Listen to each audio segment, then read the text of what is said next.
بيتي يا كابتن وصوني خراميتي والدعتي Hawini manabehe Dakabe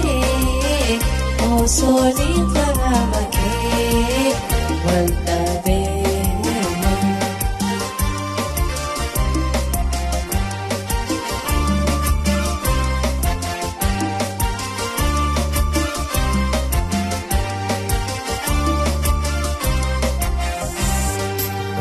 Yatana osa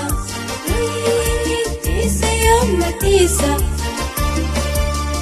Yatana osa Tisa yom na tisa Beitu dewasa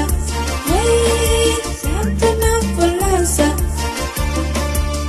Hawi na kesa Wasi kang merkansa Hayu na kesa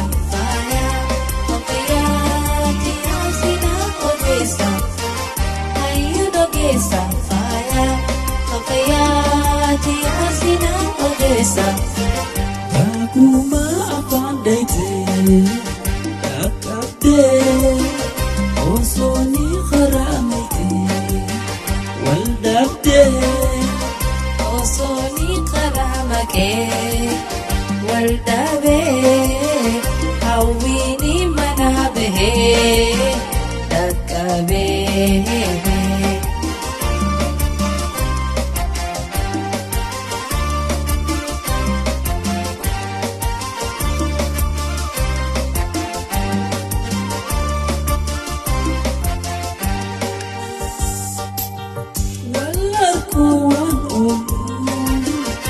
Jegabe Ososi waldabe Jindabe Walakuan olu Jegabe Ososi waldabe Jindabe Kapingi yakuta Nanakabe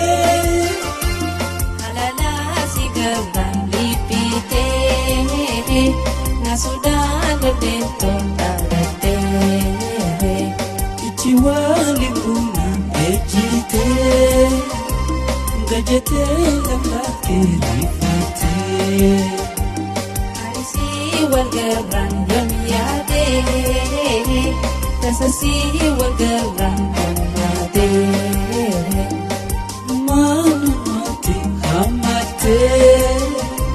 Garahona sete harate Anaga matifte asoite Natataba tifte sasete Anaga matifte asoite Natataba tifte sasete